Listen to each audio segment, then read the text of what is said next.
Astro দিশা। আগামীকাল 2025 শুরু হবে, অর্থাৎ শুরু করবে তার যাত্রা। আগামী 1 বছর ধরে চলবে এই 2025। এই 2025-এ প্রত্যেকটি মানুষের বা প্রত্যেকটি ব্যক্তির জীবনে নানান পরিবর্তন অপেক্ষা করে রয়েছে। জ্যোতিষিক গণনার মতে যে সমস্ত রাশি বা লগ্ন ভালো করবে বা যারা খারাপ করবে, অলরেডি বিভিন্ন জ্যোতিষী তাদের পুঙ্খানুপুঙ্খ বিবরণী সহ বলতে শুরু করেছে। কিন্তু শোনার আগে 2-3টে কথা জেনে রাখা দরকার। প্রথম কথা হলো, এই সারা বিশ্বে যতজন নরনারী বসবাস করছেন এখন সবার একই দশা চলছে না, বা সবার একই অন্তর্দশা চলছে না। তার মানে আমাদের দেখতে হবে যে আমার কি দশা চলছে এবং সেই দশা অনুসারে আমি কি ফল পাবো। কারণ কি, দশাপতি is the prime minister in our life, এটা বহুবার বলেছি। সেকেন্ড থিং, লগ্ন না রাশি।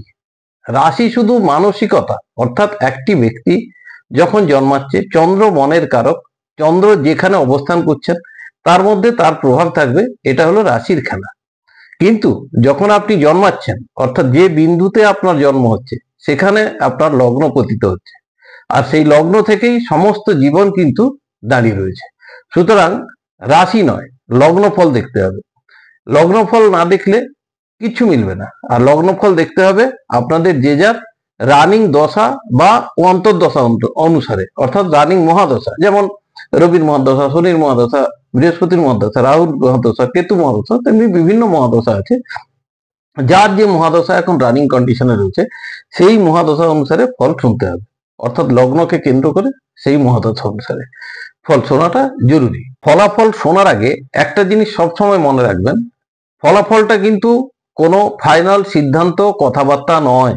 তার কারণ কি, আপনি যখন জন্মেছেন তখন আপনার একটা জন্মকুষ্ঠি বা ঠিকুজি রয়েছে, বা যদি নাও থাকে আপনার বার্থ চার্ট বানানো যায়, অর্থাৎ যে সময় আপনি জন্মেছেন সেই সময়, স্থান, এগুলো দেখে আপনার বার্থ চার্ট বানানো যায়। সেই বার্থ চার্ট অনুসারে আপনার ওই বার্থ চার্টে যেখানে ধরুন আপনার একটা দশা চলছে রবির দশা, তো রবি ফল দেবে, এবং রবি বার্থ চার্টে যে ফল ক্যারি করছিল, অর্থাৎ যে ফল দেওয়ার অঙ্গীকারবদ্ধ তিনি ছিলেন, সেই ফলই আপনাকে পেতে হবে ওর মহাদশা বা অন্তর্দশাগুলোতে।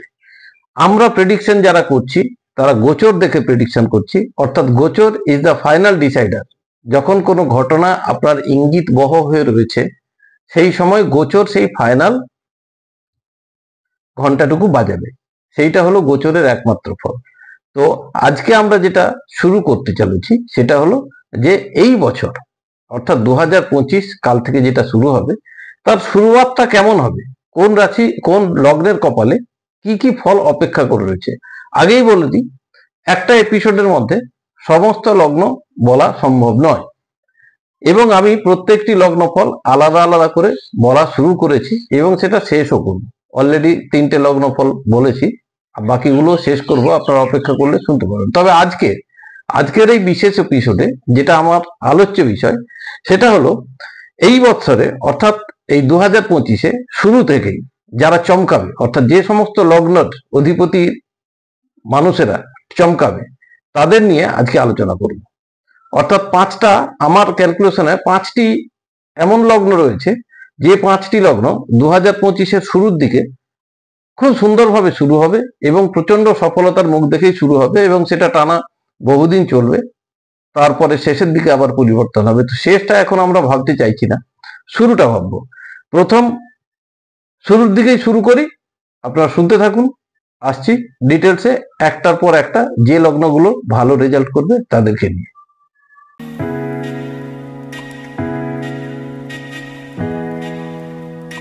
আজকের এপিসোডটি তাদের জন্য উৎসর্গ করলাম যাদের এখন শনির মহাদশা বা অন্তর্দশা চলছে, শুধু তাদের জন্য।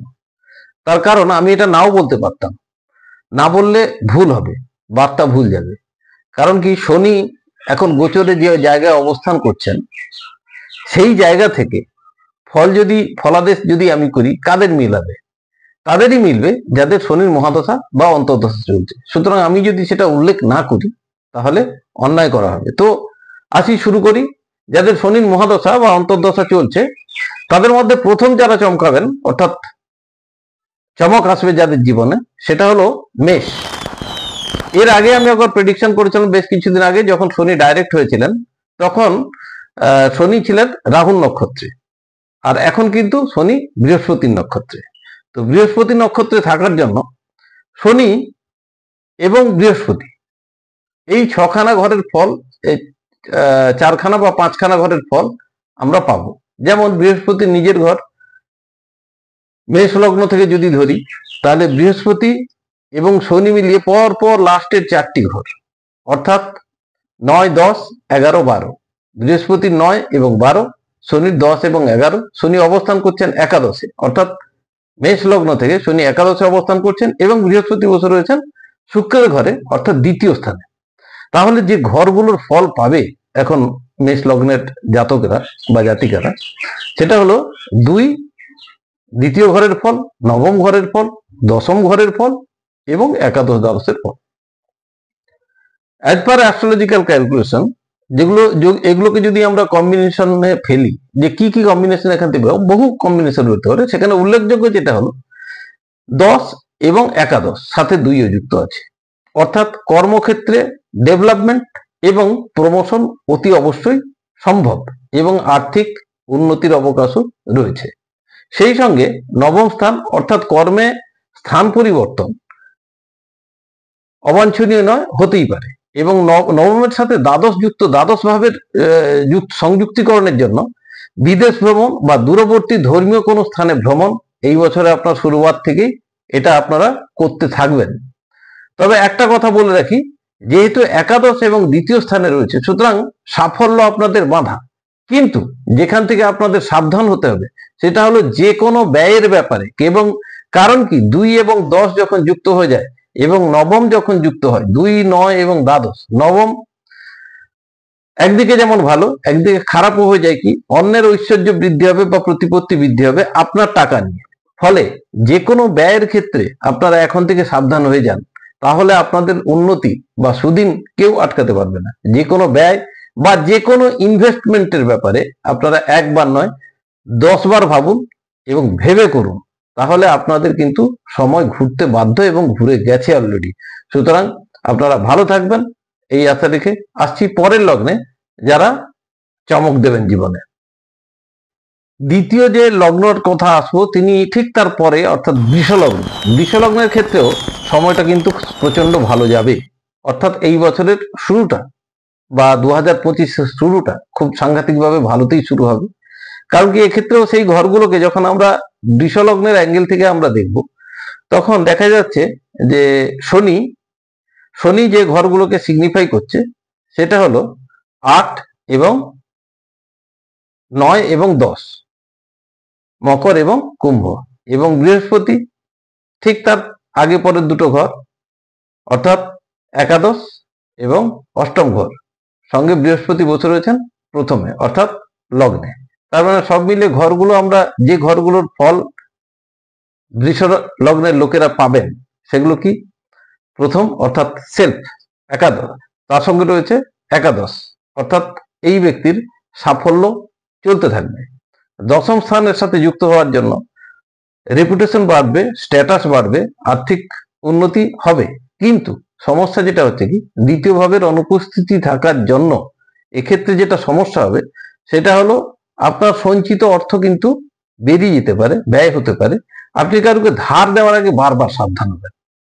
আপনার এই মুহূর্তে ইনভেস্টমেন্ট হয়তো আপনি করতে চাইবেন না, কিন্তু ধারের ক্ষেত্রে খুব সাবধান হবেন। হয়তো ধার যখন দেবেন তখন মনে হবে যে কোনো ব্যাপার না, উপকার করছি, বা ও তো বলছে যখন 2 দিন পর ফেরত দেবে, কিন্তু ফেরত আসার চান্স কিন্তু খুব কম, এবং সেটা দীর্ঘ সময় ধরে ওখানে আটকে থাকবে।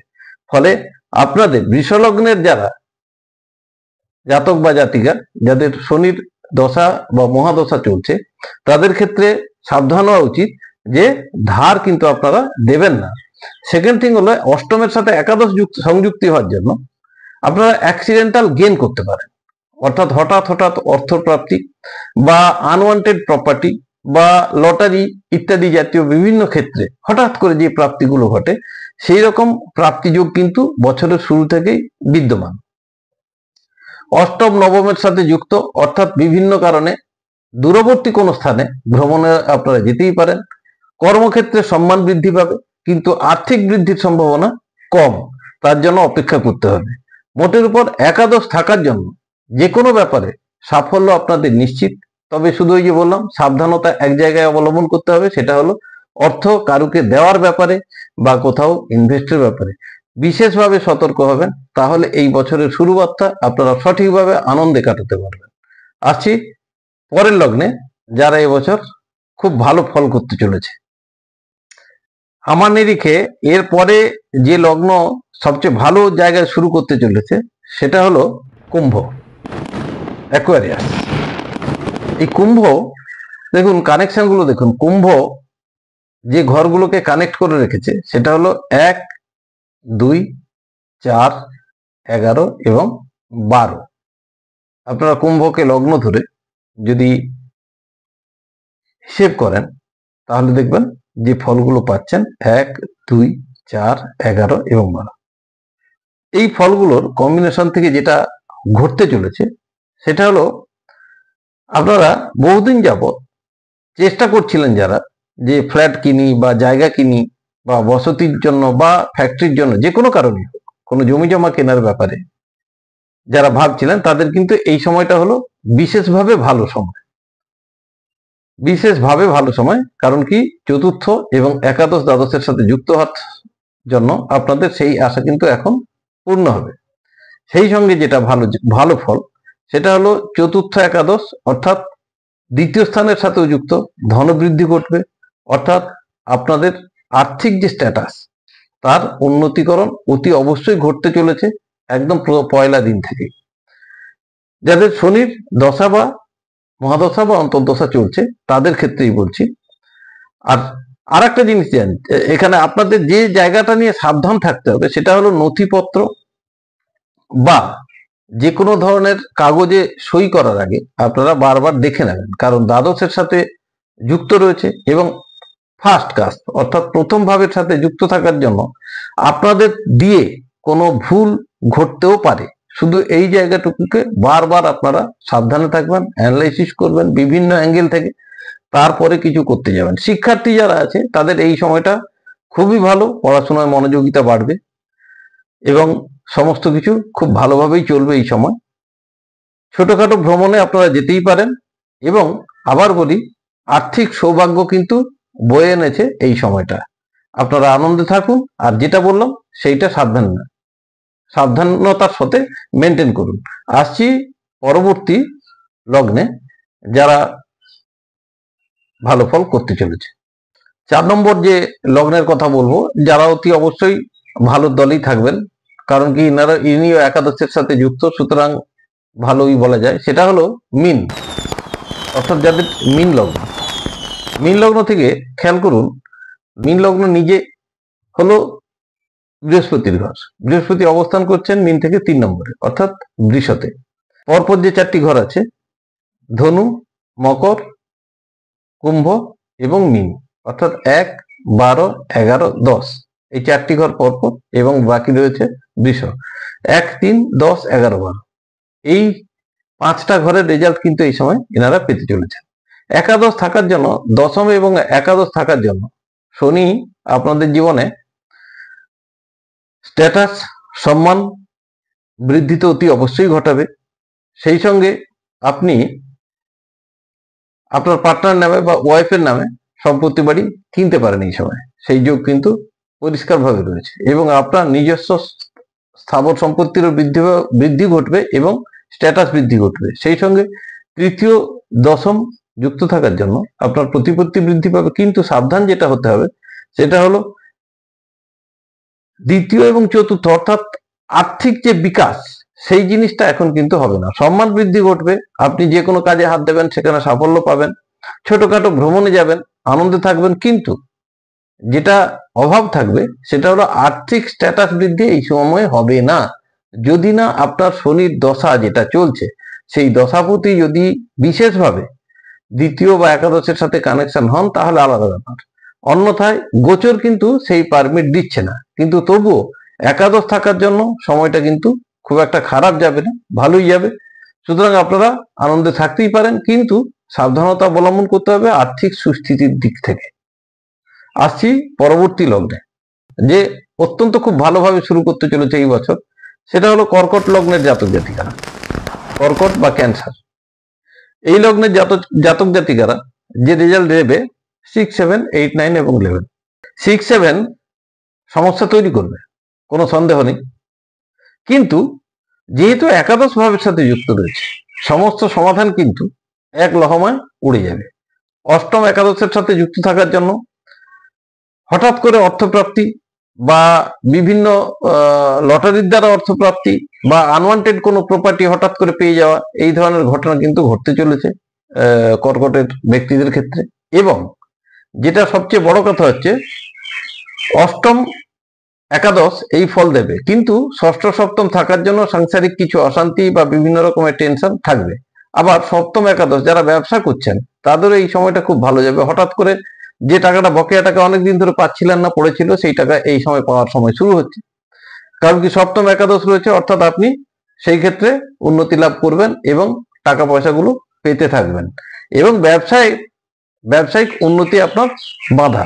তবে আপনাদের একটা জায়গায় সাবধান হতে হবে, সেটা হলো যারা ব্যবসা বা স্বাধীন কোনো প্রফেশনের সাথে যুক্ত, তারা ধারে লেনদেন খুব কম করবেন, কারণ ধারে করলে সেটা ব্লক হয়ে যাওয়ার সম্ভাবনা প্রবল, কারণ অষ্টম জড়িত তো।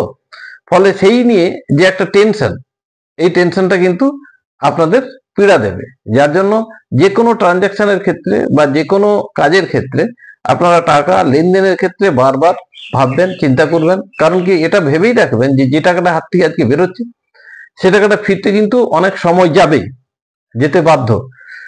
তাছাড়া আরো একটা অবৈধ লেনদেনের ক্ষেত্রে আপনাদের যাওয়ার একটা টেন্ডেন্সি থাকবে, কিন্তু সেক্ষেত্রে যদি যান লাভ হবে, কিন্তু আমার মনে হয় না যাওয়াই ভালো।